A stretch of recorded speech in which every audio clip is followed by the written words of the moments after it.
नमस्कार। केजीएसके online platform पर आप सभी का स्वागत है।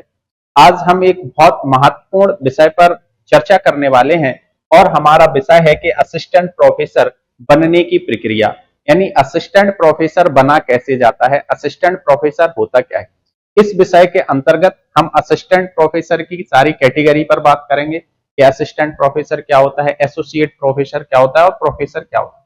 किस राज्य में असिस्टेंट प्रोफेसर के लिए कौन सी परीक्षा की जाती है, सेंट्रल यूनिवर्सिटी में असिस्टेंट प्रोफेसर के लिए क्या योग्यता है और किस प्रकार से वहां पर बना जाता है, जबकि स्टेट यूनिवर्सिटी में क्या है, और अगर कोई आयोग असिस्टेंट प्रोफेसर के लिए वैकेंसी निकालता है तो उसके लिए क्या योग्यता हमारे पास होना चाहिए। हम इन सारे पक्षों पर बात करें तो सबसे पहले मैं बात करूंगा कि असिस्टेंट प्रोफेसर जो होता है यह ग्रेजुएशन एवं पोस्ट ग्रेजुएशन के बच्चों को पढ़ाने का काम करते हैं। यह यूनिवर्सिटी में होते हैं और एडेड कॉलेज में ये होते हैं। असिस्टेंट प्रोफेसर को हम देखते हैं कि कई बार है कि कॉन्ट्रेक्चुअल बेस भी हम टीचर को रखते हैं या यूनिवर्सिटियां रखती हैं या कोई कॉलेज रखते हैं। कुछ असिस्टेंट प्रोफेसर गेस्ट के रूप में होते हैं और कुछ असिस्टेंट प्रोफेसर परमानेंट होते हैं जिन्हें भारत सरकार के द्वारा या जो कॉन्ट्रैक्ट बेस होते हैं उनको भी भारत सरकार या राज्य सरकार द्वारा वित्त दिया जाता है। तो तीन प्रकार के असिस्टेंट प्रोफेसर होते हैं। एक तो संविदा के आधार पर होते हैं, कॉन्ट्रैक्ट के आधार पर होते हैं, कुछ समय के लिए होते हैं, और एक जो है वो आपके गेस्ट फैकल्टी के रूप में आते हैं और एक जो है वो परमानेंट असिस्टेंट प्रोफेसर होते हैं। लेकिन असिस्टेंट प्रोफेसर बनने की जो प्रक्रिया होती है उसमें हम सबसे पहले देखेंगे कि आप जिस भी विषय में असिस्टेंट प्रोफेसर बनना चाहते हैं आपको उस विषय में परा स्नातक यानी पोस्ट ग्रेजुएट आप होना चाहिए, आपके पास पीजी होना चाहिए, और वो भी पीजी कितने प्रतिशत अंकों के साथ, 55% अंकों के साथ आप पीजी हो, यानी आपने पोस्ट ग्रेजुएशन किया हो। मान के चलो कि मैं सोशियोलॉजी पढ़ाता हूं या सोशियोलॉजी का प्रोफेसर बनना चाहता हूं तो मुझे सोशियोलॉजी विषय से एमए करना पड़ेगा और उस एमए में हमें 55% अंक लाना पड़ेंगे। इसके साथ अगर आप किसी विशेष कैटेगरी में हैं तो आपको 5% की छूट दी जाती है, यानी फिर आपको 50% अंक के साथ अंदर किया जा सकता है। यानी आपकी एमए में कितना होना चाहिए, 50% अंक। अगर आप सामान्य कैटेगरी के हैं तो आपको 55% अंक आपको लाना पड़ेंगे। इसके साथ हमें याद रखना है कि एमए तो आपका होना ही होना चाहिए। एक यूजीसी परीक्षा करवाती है जिस परीक्षा का नाम है नेट का एग्जाम। तो अर्थात जो नेट एग्जाम है इस नेट एग्जाम को भी हमें पास करना पड़ेगा, क्योंकि नेट एग्जाम के माध्यम से ही हम क्या करेंगे, इस परीक्षा में बैठ सकते हैं। तो नेट की जो परीक्षा है इस परीक्षा का जो आयोजन है वो यूजीसी करवाती है। यूजीसी वर्ष में 2 बार नेट परीक्षा का आयोजन करवाती है। एक परीक्षा जो होती है वो जून में होती है और एक परीक्षा जो है वो दिसंबर में, यानी हर 6 महीने में एक बार यूजीसी जो है वो नेट का एग्जाम करवाती है। और यह यूजीसी जो है यह जो बच्चों का रिजल्ट देती है वो 3 कैटेगरी में देती है। एक ऐसे बच्चे क्वालिफाई करते हैं जो केवल पीएचडी क्वालिफाइंग होते हैं, अर्थात अगर कोई विद्यार्थी पीएचडी करना चाहता है तो उसे क्या करना पड़ेगा, पीएचडी क्वालिफाई करके वो शोध के कार्य में आगे बढ़ सकता है, रिसर्च के कार्य में आगे बढ़ता है। तो एक कैटेगरी वो ऐसे बच्चों को क्वालिफाई करते हैं ओनली फॉर पीएचडी, यानी वो पीएचडी में एडमिशन लेने के पात्र हैं। यही यूजीसी दूसरी कैटेगरी ऐसे छात्रों की पास करती है जिन्हें वो कहती है असिस्टेंट प्रोफेसर क्वालिफाई, यानी नेट की परीक्षा उन लोगों ने पास की है। अब वो है भारत सरकार के या राज्य सरकार के किसी भी कॉलेज में असिस्टेंट प्रोफेसर बनने की योग्यता रखते हैं, क्योंकि उन्होंने क्या कर लिया है, यूजीसी का नेट एग्जाम क्वालिफाई कर लिया है। ये परीक्षा एक ही है लेकिन 3 कैटेगरी में रिजल्ट दे रही है यूजीसी। एक तो ओनली पीएचडी के लिए रिजल्ट दे रहे हैं, दूसरा रिजल्ट दे रहे हैं नेट यानी असिस्टेंट प्रोफेसर के लिए आप पास हो गए, और उसी परीक्षा में एक और रिजल्ट देते हैं बच्चों को, कुछ बच्चों को वो जेआरएफ करते हैं, जूनियर रिसर्च फेलोशिप के लिए वो क्वालिफाई करते हैं। यानी ऐसा विद्यार्थी, ऐसा शोधार्थी, ऐसा छात्र जो जेआरएफ की परीक्षा पास कर लेता है वो इन 2 परीक्षाओं को खुद ब खुद उसने पास कर लिया है। और अगर जेआरएफ क्वालिफाई बच्चा शोध कार्य करना चाहता है, पीएचडी करना चाहता है, तो यूजीसी इस जेआरएफ बच्चे को क्या करती है, ग्रांट देती है, कुछ पैसा देती है, फेलोशिप देती है, स्कॉलरशिप देती है। हर महीने अगर आप जेआरएफ हो तो आपको 42 प्लस यानी आपको 42,000 से अधिक पैसे दिए जाते हैं। इसी में आप क्या कर सकते हो, या क्या होता है कि 2 साल बाद आपको जेआरएफ के 2 साल बाद आपको एसआरएफ कर दिया जाता है, सीनियर रिसर्च फेलोशिप। तो यही फेलोशिप में हमारी 10,000 की वृद्धि हो जाती है, लगभग ये 42। अब मैं प्लस इसलिए लगा रहा हूं क्योंकि कुछ शहर ऐसे होते हैं जहां एचआरए अलग, जैसे दिल्ली या बड़े ए कैटेगरी के शहरों में रह रहे हो तो वहां पर हमें एचआरए ज्यादा दिया जाता है। नहीं तो आप मान के चलो कि आपको 40,000 रुपए यहां मिलेंगे, और अगर आप एसआरएफ हो जाते हो तो आपको लगभग 50,000 रुपए मिलेंगे। परीक्षा एक ही है, मैंने बताया कौन करा रहा है, यूजीसी नेट करा रहा है। यूजीसी नेट ने एक परीक्षा कराई और इसमें 3 कैटेगरी के बच्चों को क्वालिफाई किया। एक बच्चे ऐसे हैं जो केवल पीएचडी के लिए क्वालिफाई हो रहे हैं, यानी वो पीएचडी में एडमिशन ले सकते हैं। दूसरी कैटेगरी ऐसी है कि उन्होंने नेट क्वालिफाई कर दिया, यानी उन्होंने नेशनल एलिजिबिलिटी टेस्ट क्वालिफाई कर लिया। अब वह असिस्टेंट प्रोफेसर बनने के लिए तैयार है या अपनी योग्यता रखते हैं, पात्रता रखते हैं भारत के किसी भी राज्य में या किसी भी यूनिवर्सिटी में। और अगर वही बच्चा, इसी परीक्षा में बैठने वाला बच्चा जेआरएफ हो जाता है और वह शोध का कार्य करता है, रिसर्च के क्षेत्र में जाता है, तो उसे यूजीसी 5 साल तक, कितने साल तक, 5 साल तक 42,000 रुपए अगले 2 साल और आने वाले 3 साल के लिए वो कितना, एसआरएफ के रूप में 50,000 से प्लस पैसे वो देती है। इसमें ये ग्रांट इसलिए दिया जाता है ताकि आप अपनी शोध को अच्छी तरीके से आगे बढ़ा पाओ और एक किसी भी विषय पर सूक्ष्म, समग्र और गहनता से कोई भी अध्ययन करो। तो मैंने बताया कि यूजीसी असिस्टेंट प्रोफेसर के लिए पहली योग्यता हमारे पास क्या है कि आपको उससे संबंधित विषय में आपके पास पीजी होना चाहिए।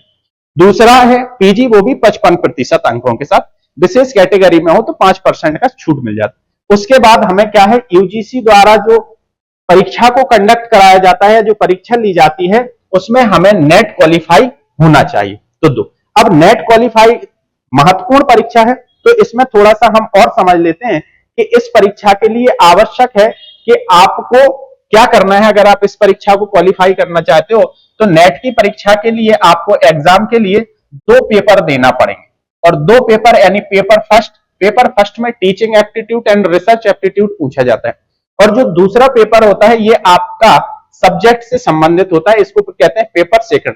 फर्स्ट पेपर में आपके 50 प्रश्न पूछे जाते हैं और यहां पर आपके 100 प्रश्न पूछे जाते हैं और हमें 3 घंटे दिए जाते हैं, ऑनलाइन परीक्षा होती है।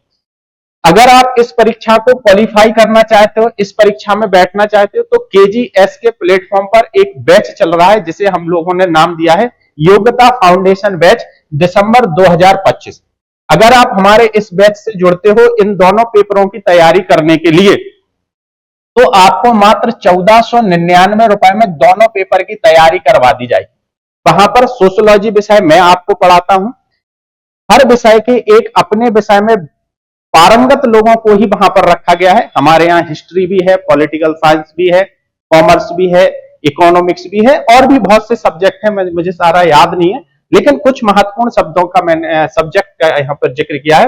और जो हमारे फर्स्ट पेपर की टीम है, इन हर टीचर को अपना एक विशेष यूनिट दे दिया गया है, वो उस विशेष यूनिट में क्या है, पारंगत है, उन्हें विशिष्ट ज्ञान है, यानी हर यूनिट को एक पृथक व्यक्ति के द्वारा पढ़ाया जाएगा। तो अगर आप असिस्टेंट प्रोफेसर के लिए नेट की परीक्षा पास करना चाहते हैं तो आप हमारे चैनल से जुड़ सकते हैं, हमारे प्लेटफॉर्म से जुड़ सकते हैं, और इसमें क्या होगा, आप इस परीक्षा को बड़े आराम से पास कर लेंगे। वहां पर सोशियोलॉजी पढ़ाने का काम मैं करता हूं।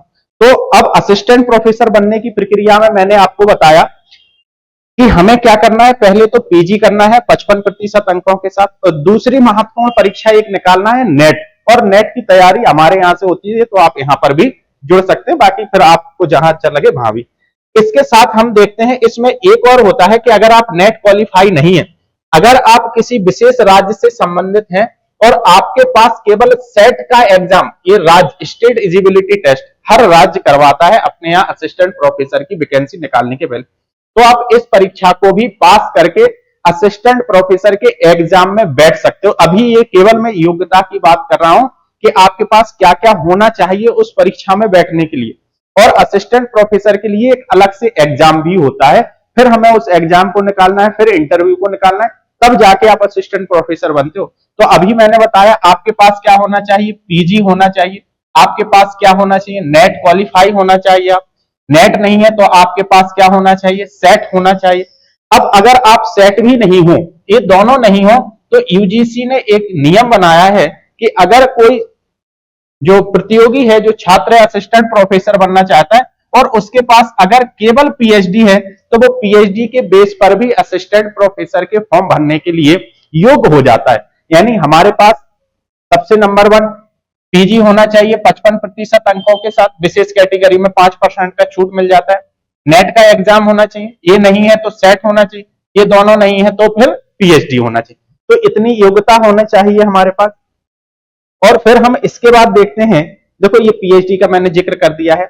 इसके बाद हमारे पास अगर आपके पास ये अच्छी बात मानी जाती है कि आपके पास कुछ पब्लिकेशन है, आपने 5 पब्लिकेशन, क्योंकि 5 ही जोड़े जाते हैं अधिकतर, तो 10 नंबर मिलते हैं। आपके पास 5 पब्लिकेशन है, यूजीसी केयर लिस्ट में है, यूजीसी केयर लिस्ट नहीं है तो पीयर रिव्यूड में है, तो आपके पास 5 पेपर होना चाहिए। नहीं है तो उतनी योग्यता में भी काम चलेगा। आपके पास अगर सर्टिफिकेट है, सेमिनार में आपने भाग लिया है, कॉन्फ्रेंस में भाग लिया है, किसी विषय पर आप बोले हैं, तो ये आपका एपीआई बनाने में बहुत अधिक सहयोग करता है। यानी अब हमने फिर से एक बार रिवाइज करा देते हैं कि हमें असिस्टेंट प्रोफेसर बनने के लिए आवश्यक है क्या? सबसे पहले पीजी क्वालिफाई करना है, उसके बाद हमें नेट क्वालिफाई करना है, नेट नहीं है तो आपको सेट क्वालिफाई करना है, फिर भी नहीं है तो आपको कम से कम पीएचडी तो कर ही लेना है असिस्टेंट प्रोफेसर बनने के लिए। तो इतनी योग्यता है। और अगर आप और भी अपने अच्छा प्रदर्शन करना चाहते हो तो आप पेपर को पब्लिश करा लीजिए, विशेष सेमिनार और कॉन्फ्रेंस में भी आपने भाग लिया हो तो वो भी हमें क्या है, एपीआई बढ़ाने में सहयोग करते हैं। इसके बाद आवेदन की प्रक्रिया क्या होती है? हर प्रत्येक यूनिवर्सिटी क्या करती है, जैसे उनके यहाँ वैकेंसी होती है तो अपने वेबसाइट पर वो नोटिफिकेशन निकालते हैं, तो वहां से हम ऑनलाइन के माध्यम से वहां पर फॉर्म भर सकते हैं और इंटरव्यू या एपीआई के माध्यम से हम वहां पर पहुंच सकते हैं और उस आवेदन की प्रक्रिया के दौरान हम असिस्टेंट प्रोफेसर बन सकते हैं। कई यूनिवर्सिटी ऐसी होती हैं जो एपीआई स्कोर बनाती हैं, जिनकी मैं बात कर रहा था, तो वो मेरिट लिस्ट बना लेती हैं, अकादमिक स्कोर तैयार कर लेती हैं, फिर आपका इंटरव्यू लेते हैं और फिर वो आपको अंदर करते हैं या आपका चयन करते हैं।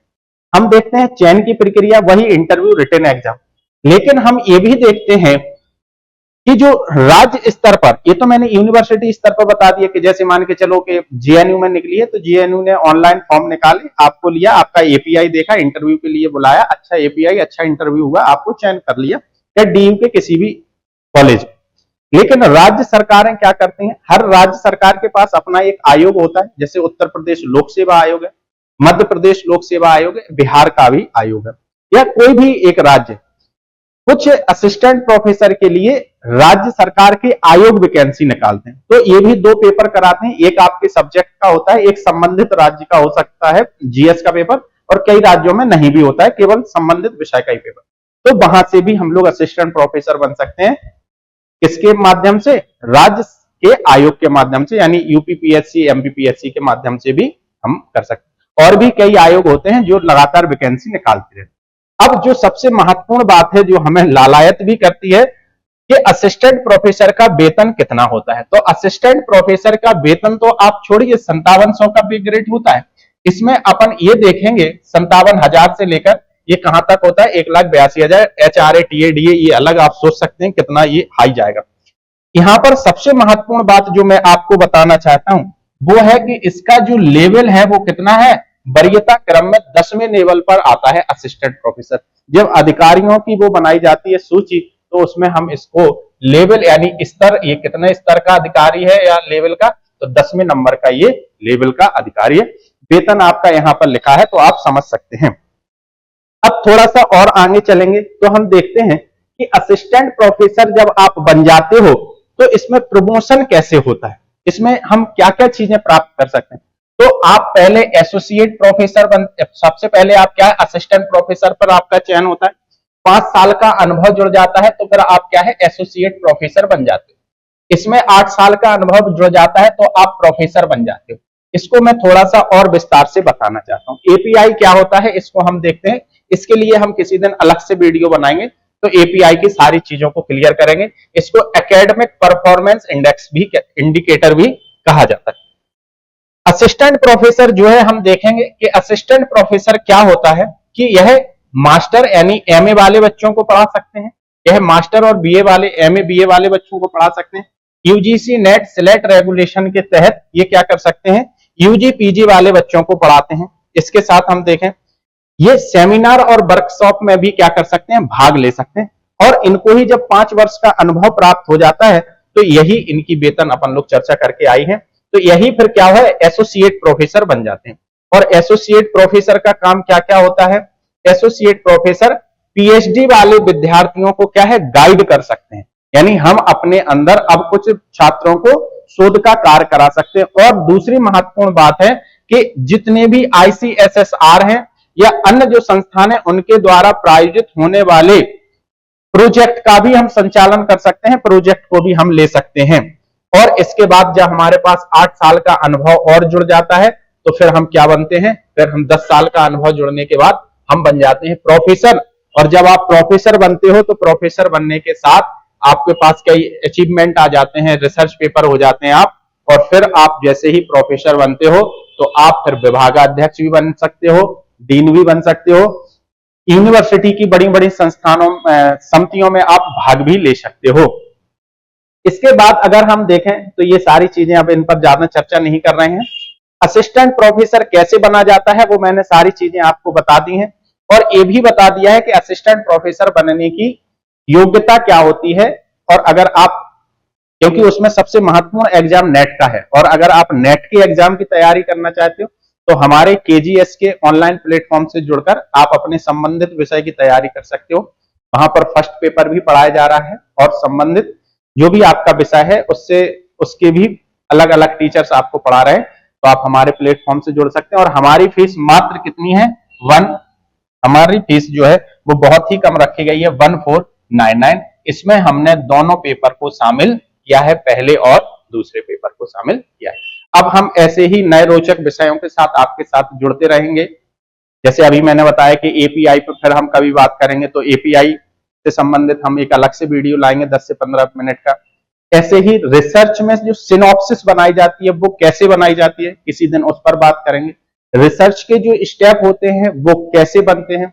इसके साथ शोध जब आप कर रहे हो, रिसर्च कर रहे हो, तो हमें कितने हाइपोथेसिस रखना है, कितने ऑब्जेक्टिव रखना है, हमारी थीसिस का विषय का चुनाव करते समय हमें किन किन चीजों को ध्यान में रखना है। तो इन सारे विषयों पर मैं जैसे ही समय मिलता जाएगा हम आपके सामने इन सारे विषयों को प्रस्तुत करेंगे। तो आपको क्या है, जो एकेडमिक आपकी लाइफ है उसमें एक सहूलियत हो जाएगी और इधर उधर भटकना नहीं पड़ेगा, आपको एक दिशा निर्देश मिल जाएगा। अब हम बहुत जल्द आपसे एक नए वीडियो के साथ मिलेंगे। नमस्कार।